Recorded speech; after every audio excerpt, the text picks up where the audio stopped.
Narcissistic Countertransference in Modern Psychoanalysis by Hyman Spotnitz, 1979. Part 2.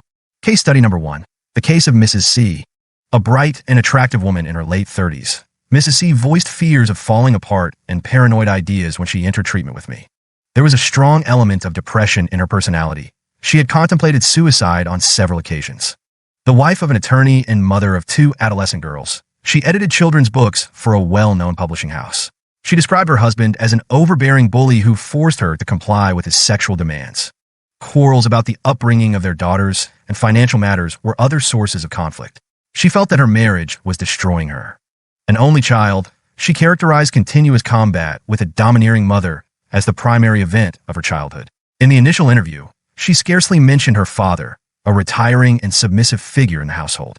Periods of withdrawal alternating with periods in which she felt intact and capable had marked her college years.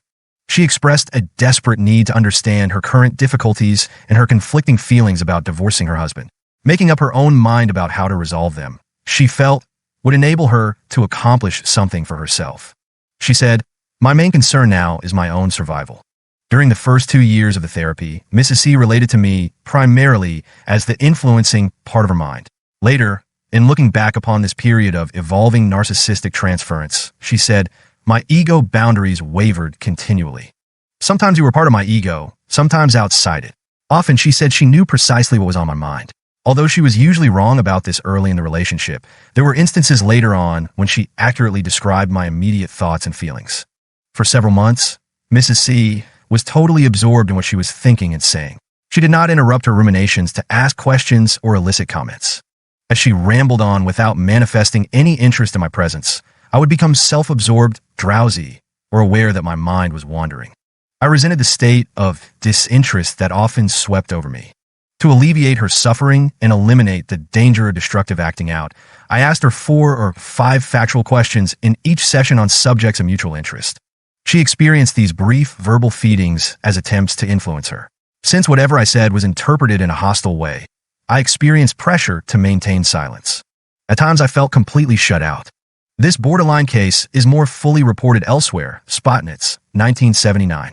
The nature of the narcissistic countertransference and its role in the case is focused on here. Her insinuations that I was trying to influence her to remain with her husband were rankling because I fully respected her wish to make up her own mind. Vague hints that I would mastermind her into a reconciliation evoked strong urges to prove to her how wrong she was. "You are like my pre-Oedipal mother. You either stuff me with food I don't want, or you starve me." This dominant theme of the narcissistic transference was communicated in various ways. For example, "You're trying to manipulate and control me. You're not telling me what I want to hear. You don't talk because you don't like me. You have hostile wishes for me. You treat me as your prisoner." Silent analysis of her defensive reactions to my sparse interventions made me aware that she was inducing desires to put her under pressure to accept my ideas. Recognition and understanding of this narcissistic countertransference resistance was greatly facilitated by the dream material she reported. Early in the relationship, she reported dreams of being overpowered and then choked or raped. For many years, she had dreamed of these and other terrifying situations. Great importance was attached to these dreams because of their frequent recurrence. She responded to my interest in these dreams by reporting dreams at frequent intervals.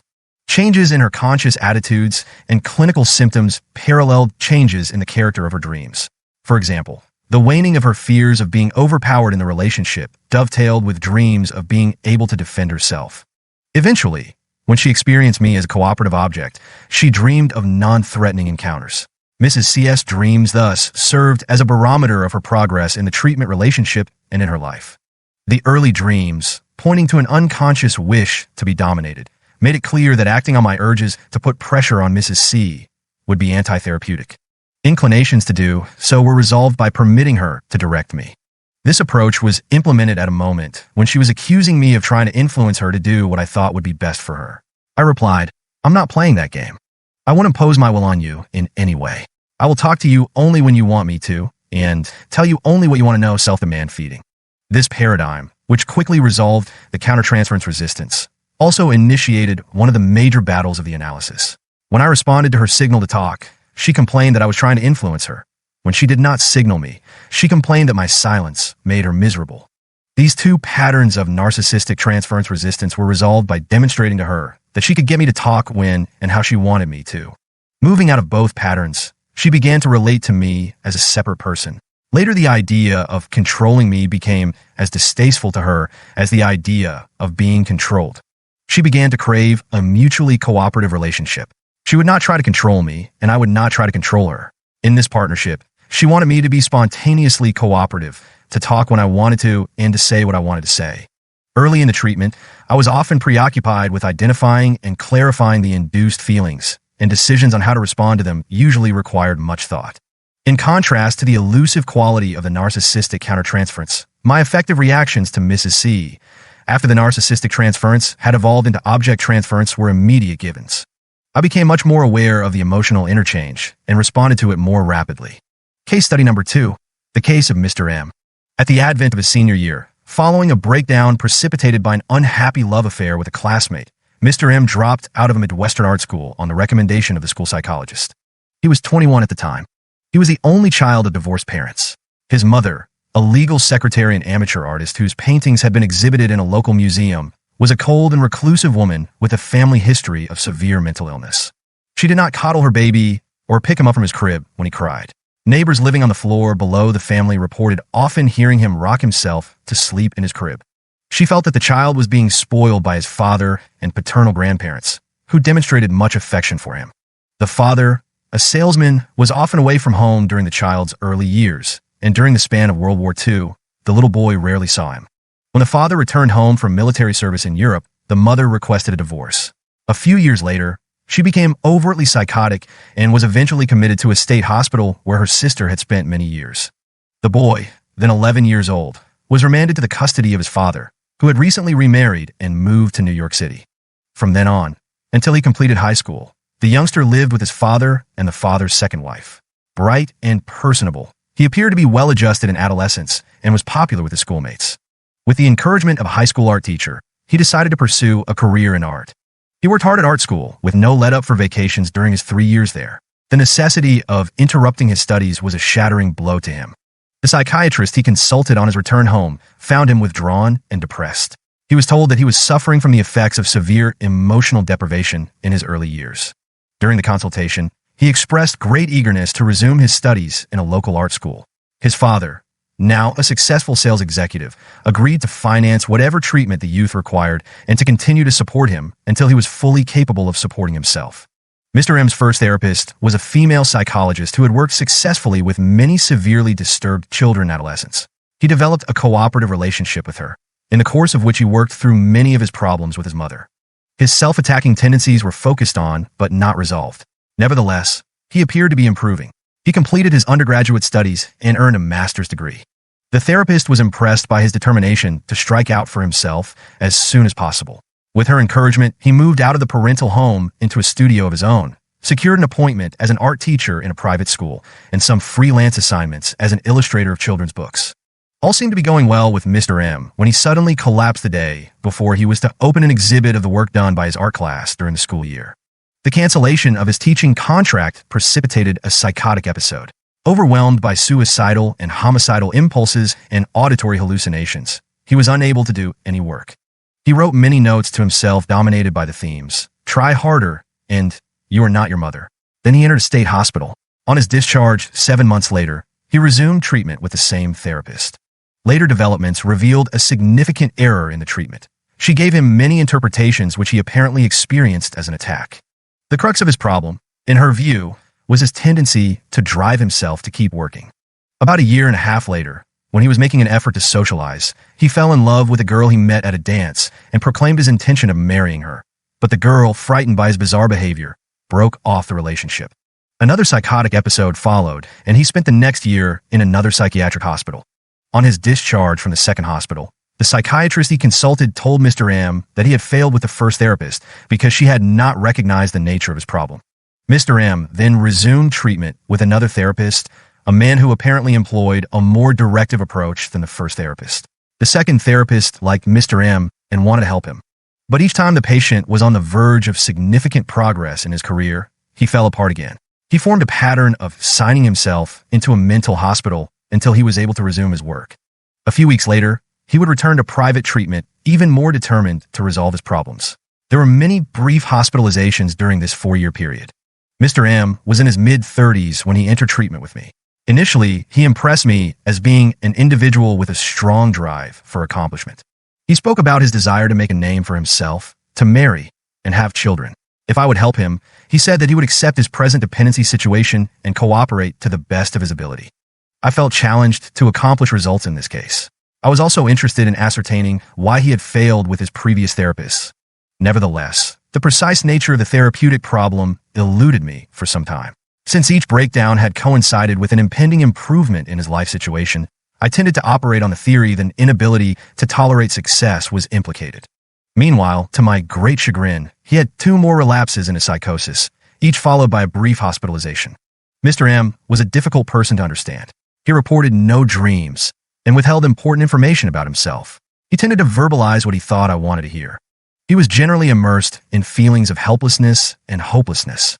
He repeatedly castigated himself for getting nowhere. He demonstrated little awareness of my presence.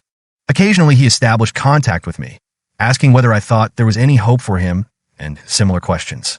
In response, I tended to feel withdrawn and disinterested. When he was totally self-absorbed and ignored my presence, I was not disposed to pay attention to his repetitive communications. In reaction to these feelings, I experienced urges to shake him up and help him get going. Acting on these urges, it eventually became clear was the countertransference resistance that had repeatedly stalemated the case. In other words, what had precipitated each of Mr. M's retreats into psychosis was not inability to tolerate success, but encouragement to achieve his stated goals. Encouragement put him under intolerable pressure to accomplish. Then, instead of blaming the therapist for encouraging him, he attacked himself. The frustration aggression turned inward had produced regression. While the rewards of success appealed to him, his behavior demonstrated that he did not really want to make the effort to achieve it. The unconscious message, so long undetected behind his misleading communications, finally came through. I'm an infant. I don't want to do anything. His anger at himself for not wanting to work had been exacerbated by the encouragement he had been given. Not only did he hate to work, but he hated himself for not wanting to work. And he had a remarkable facility for escaping from an intolerable situation into psychosis. 2 brief retreats into psychosis after he had been encouraged by me to accomplish were the essential clue to the presence of countertransference resistance. These regressions indicated that I, like his first 2 therapists, had been sucked into acting on the feelings he induced. This understanding dictated a radical change in strategy. At the present stage of the relationship, when Mr. M attacks himself for not accomplishing anything, he is given no reinforcement in this attitude. He is being educated to the idea that he broke down because he was put under too much stress and that he needs a long period of recuperation. Forget about going to work, he is told. Just take it easy. Let your father support you. Live off the fat of the land. Baby yourself. It is much easier to tell a schizophrenic patient that you like him and want to help him get well than to tell him to live like a vegetable. The second position is, in fact, rather frightening to take, and I have had a lot of resistance to taking it. While communicating to the unconscious ego so that it feels understood, loved, one has to try to minimize the narcissistic injury to the conscious ego. Mr. M no longer has to please me into thinking that he really wants to work. In response to the negative joining of this powerful transference resistance, instead of hating himself for not wanting to accomplish anything, he now hates me for directing him to do nothing. And for the first time since he entered treatment, he has shifted from attributing his lack of progress to his own inadequacies to blaming me for it. In the therapy of a patient with Mr. MS personality structure, this shift is a sign of forward movement. It testifies to 2 concomitant developments. His tendency to internalize aggressive impulses in an ego-damaging way is weakening, and he's forming a pattern of attacking the object. The establishment of this pattern will enable him to choose between attacking himself or somebody else as the situation warrants. The choice is one that he has not previously been capable of making. The symbolic replay of Mr. MS' pre-Oedipal relationship with his mother, in which he felt responsible for her difficulties in raising him, mobilized his self-attacking tendencies. These were a strong source of narcissistic transference resistance. In the process of dealing with it, specifically to deflect aggressive impulses from his ego and help him discharge them in words, I presented myself as a target for verbal hostility. Spotnitz, 1969. Non-punitive acceptance of the patient's criticism is viewed by some practitioners as a strategy for modifying an overly harsh superego. Usually it serves this purpose. This formidable pattern of transference resistance is in the process of being resolved, and Mr. M is moving into a state of object transference. Discussion. Narcissistic transference reflects a stage of development in which the boundaries between ego and object in the patient's mind are indistinct. The impression this creates on the analyst is also indistinct, and it is often difficult for him to determine his immediate influence on the patient. The more resistant the patient is to communicating what he really thinks and feels, the easier it is for the analyst to be fogged in boredom, drowsiness, gloom, and the like, and to attribute his lack of understanding of what is going on to blind spots in himself. He does not realize that the patient has succeeded in confusing him. The successful analysis and resolution of this objective type of narcissistic countertransference resistance is the key to the effective treatment of the pre-Oedipal patient. It is generally recognized that narcissistic transference encompasses different degrees of indistinctness in ego boundaries. The counter phenomenon also has different gradations and qualities, as illustrated by the two cases presented above. This becomes clear when one compares the interplay between narcissistic transference and narcissistic countertransference in the case of Mrs. C, with that in the case of Mr. M. Mrs. C, a borderline patient, was relatively easy to work with. The degree of separation between ego and object in her mind was clearer, despite her oscillating transference states. She was more communicative and more direct in attacking the transference object. Her early dreams of being overpowered alerted me to the presence of narcissistic countertransference resistance, as I have indicated, and changes in the character of the dreams reported later told me whether the therapy was moving in the proper direction. The feelings Mrs. C induced facilitated my recognition of the therapeutic problem and guided my interventions. Mr. M operated on a primitive level of narcissistic transference. He was a much more difficult person to analyze. His material was sparse, and, as I stated above, he did not report dreams, demonstrating the ego-sacrificing attitudes characteristically observed in schizophrenic patients. He was usually passive and indirect in his reproaches. The sole clue to his immediate emotional state was the degree of regression demonstrated by his behavior. When he maintained the status quo or was making progress, I assumed that I was conducting the therapy properly. The presence of narcissistic countertransference resistance eluded me until it had precipitated 2 psychotic episodes. In reviewing the situation, I became aware of my inclination to convey approval of one or another grandiose plan he reported for the advancement of his career. His attitude that he could accomplish whatever he had a mind to do, given my encouragement and support, had misled me. A brief expression of approval, for example, "That's a great idea," had seemed to be appropriate when he contemplated an exhibition of his drawings or entering a national competition for a prestigious art fellowship. But rather than being experienced as supportive, such interjections put him under intolerable pressure to realize his ambitions. Either maintaining silence or a neutral attitude, which would have led him to consider his ability to succeed in the project, would have been the therapeutic response to Mr. M at that time. Thus, it eventually became clear to me that, instead of analyzing the situation thoroughly, I had been intervening in harmony with his expectations. The destructive impact of these interventions made me aware that I had been operating in a state of narcissistic countertransference resistance. By and large, in working with schizophrenic patients, it is difficult to detect the presence of countertransference resistance because they induce feelings in the analyst that he tends to identify as his own. One is inclined to operate by trial and error in these long-term cases until the patient's transference resistance is fully understood. The general attitude that schizophrenia is incurable is almost invariably an expression of narcissistic countertransference resistance. The patient feels incurable, and he induces that feeling in the analyst. If the analyst accepts that feeling as his own and acts on it, the therapy fails. If, on the other hand, he recognizes the source of the feeling and also becomes aware of his effective responses to it, the constructive use of these counter feelings dramatically brightens the prognosis for the patient.